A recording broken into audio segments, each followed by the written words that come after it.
How did the sky turn black across New England on May 19, 1780, so dark that candles were lit in the middle of the day? People abandoned their work believing Judgment Day had arrived. And the Connecticut legislature adjourned because members couldn't see each other, but official history dismisses it as nothing more than forest fire smoke.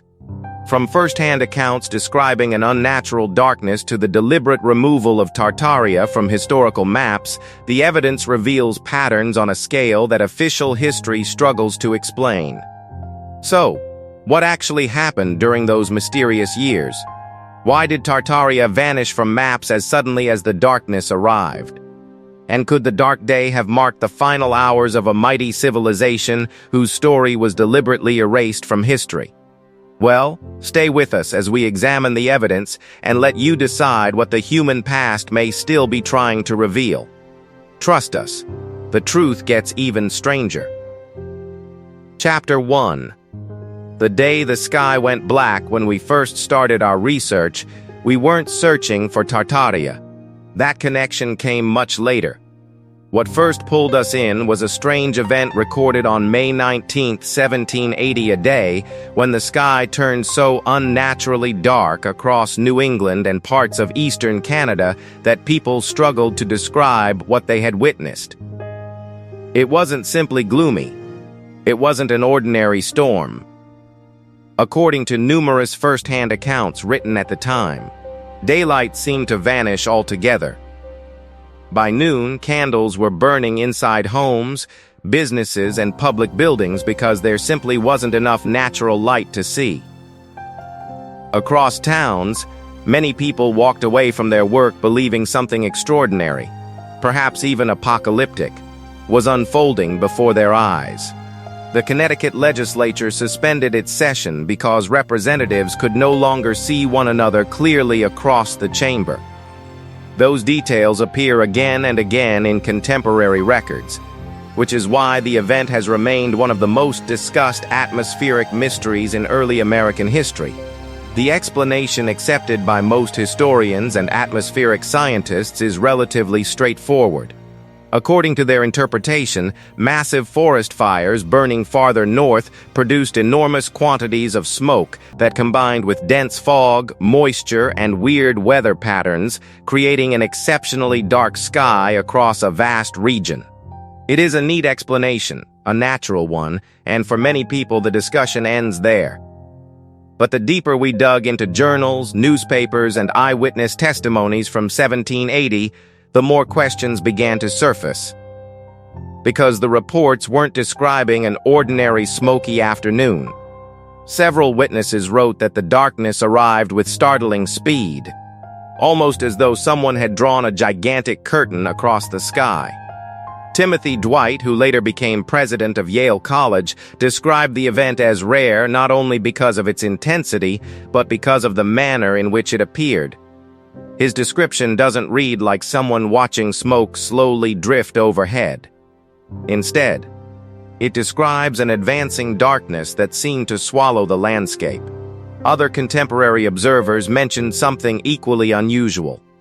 Around the outer edges of the darkness, the remaining light reportedly carried a copper-colored or brass-like glow. When the moon finally rose later that evening, numerous accounts described it as deep red through the lingering haze. Atmospheric scientists note that smoke can dramatically alter the color of sunlight and moonlight, but the vivid descriptions left behind continue to attract attention centuries later. Then another question appeared. If this were simply an isolated weather event, why do historical records from roughly the same period mention other unusual atmospheric phenomena? Various documents from the early 1780s describe dark skies, blood-red moons, and reports of ash or fine particles falling from the air in different regions. Those reports were not all connected, and historians do not treat them as evidence of a single global event.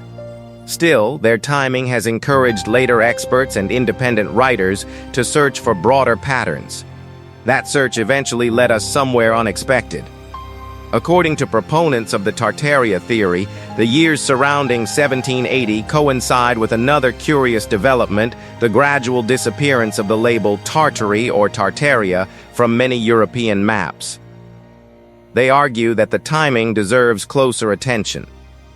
Before going further, it's worth separating documented history from later interpretation.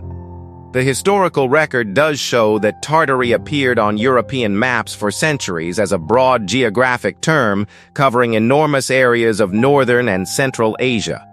As European exploration expanded and political boundaries became more clearly defined, cartographers increasingly replaced that umbrella label with more specific regional and imperial names. That is the explanation accepted by mainstream historians. Supporters of the Tartaria hypothesis see the same transition differently. They argue that the disappearance was too systematic to be merely a change in cartographic practice. According to those researchers, the timing, especially following events such as the Dark Day, raises questions they believe have never been fully answered. Whether those questions point toward an overlooked chapter of history or simply reflect changing map-making conventions remains a matter of debate. Still, one detail refused to leave us alone. Samuel Williams, a Harvard professor who documented the Dark Day shortly after it occurred, estimated that the affected region stretched across well over 150,000 square miles. Whatever caused the darkness, the area involved was enormous. It became one of the best documented atmospheric events in colonial American history, leaving behind hundreds of observations instead of only a handful of scattered stories. That was the moment everything began to change for us. The mystery was no longer just about a sky that suddenly turned black. It became a question about timing, old maps, forgotten names, and why the late 18th century continues to attract so many competing interpretations. Well, it's simply mind-bending. Chapter 2.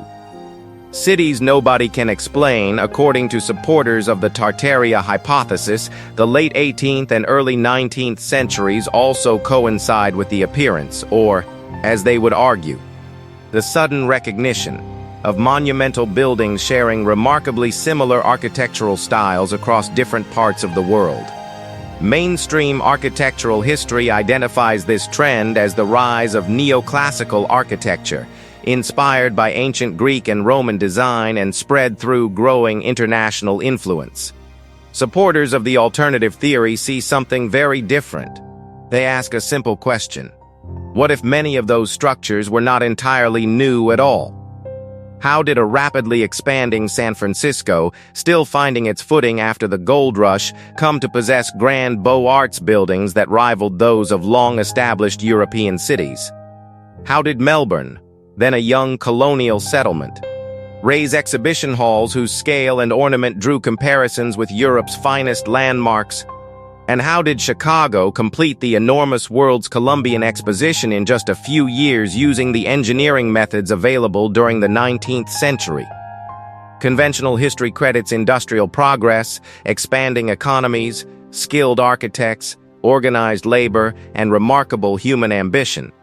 According to proponents of the Tartaria theory, however, that explanation leaves questions they believe deserve closer examination. They point to what they consider limited surviving construction photos for certain projects, incomplete labor records, and gaps in documentation regarding the transport of vast quantities of stone and building materials. Historians note that many 19th century construction records were never intended to survive permanently, while others have simply been lost over time. Even so, supporters of the theory argue that an intriguing pattern remains. Rather than seeing entirely new construction, they suggest many dedication ceremonies, commemorative plaques, and official histories may represent the reassignment of older buildings to newer governments or institutions. No reliable historical evidence has confirmed that interpretation, but it continues to circulate among independent researchers and online communities. Whether those similarities reflect inherited architecture or simply the worldwide popularity of neoclassicism is a question each viewer must weigh carefully. Chapter 3. The hidden Tartarian timeline now. Let us step into the timeline proposed by supporters of the Tartaria hypothesis. It is important to note that this sequence is not accepted by mainstream historians, but is instead based on alternative interpretations that continue to circulate among independent researchers. According to that theory, a vast civilization existed before 1780 known today as Tartaria, or perhaps by another name now lost to history. Supporters believe it possessed the knowledge and organization to construct the monumental classical architecture found across multiple continents, and that its territory was crucial enough to appear on European maps for centuries. They suggest that between 1780 and 1785, something catastrophic brought that civilization to an end. Less-known accounts and later interpretations have proposed everything from a devastating conflict to a natural disaster or another large-scale event capable of disrupting entire regions. Within this narrative, the population was either destroyed, displaced, or scattered, while much of the infrastructure remained standing. The theory continues with what its supporters describe as an inheritance period between 1785 and 1820. During those decades, expanding empires including Russia, European colonial powers, the young US, and Qing China are said to have absorbed existing cities and buildings into their growing territories. According to proponents, official histories, commemorative plaques, and foundation stories gradually reassigned those structures to newer governments. Mainstream historians instead attribute these developments to political expansion, urban growth, and evolving cartography. Supporters further argue that from 1820 through 1900, maps were redrawn, reference books were updated, and the word Tartary slowly shifted from a broad geographic label into a historical curiosity. By the 20th century, they believe the alternative explanation had largely disappeared from public discussion, while conventional history became firmly established. Whether one accepts that interpretation or not, it attempts to connect several mysteries into a single narrative: the changing maps, the recurring architectural similarities, the questions surrounding surviving construction records, and even the dark day of 1780. According to the theory, those events were not isolated coincidences but pieces of one larger story. Critics reject that conclusion, pointing out that no reliable historical evidence has confirmed such a connection. Even so, the debate continues, inviting people to ask whether the accepted timeline explains every disturbing question or whether some pieces of the puzzle remain unresolved. Chapter 4: A Civilization Erased in One Generation Now. Let us return to the event that started this entire investigation, the dark day of May 19, 1780. According to contemporary eyewitnesses, much of New England experienced darkness unlike anything most residents had ever seen. Around the same period, historical records from different parts of the world also describe unusual environmental conditions, although historians do not consider them part of a single documented global event. In 1783, Iceland's Laki volcanic eruption released enormous quantities of volcanic gases and ash, producing what climatologists now call the dry fog, which spread across large areas of Europe. The years 1783 and 1784 also brought severe weather, harsh winters, widespread crop failures, and reports of unusually colored skies in several regions. Other historical accounts from the mid-1780s mention blood-red moons, prolonged haze, and unseasonably cold conditions. Mainstream researchers generally explain these events through a combination of volcanic activity, regional climate shifts, and natural atmospheric processes. Supporters of the Tartaria hypothesis, however, suggest another possibility. According to that interpretation, these events should not be viewed as isolated disasters occurring by coincidence within a 5-year period. Instead, they argue they may represent different consequences of one much larger catastrophe. Some less-known theories even propose that the dark day was not caused primarily by wildfire smoke, and that the haze observed across Europe following the Laki eruption may have been accompanied by additional atmospheric debris from an event that has never been fully recorded. No reliable historical evidence has confirmed those claims, but they remain central to the alternative timeline. If that interpretation were correct, supporters argue it would offer an explanation for why the name Tartary gradually disappeared from maps during the decades that followed, why monumental architecture later became associated with newer governments, and why so many questions continue to surround that period. Perhaps the most difficult question concerns the people themselves. If Tartaria truly represented a civilization rather than simply a geographic label, where did its population go? According to the alternative theory, the transition appears unusually abrupt. European maps from the 1770s still commonly display the name Tartary, while many maps produced only a few decades later increasingly identify the same regions through expanding empires like Russia, Qing China, and other political territories. Mainstream historians view this as the natural result of improved cartography and changing political geography. Supporters of the theory argue that the shift feels unusually rapid and insufficiently explained.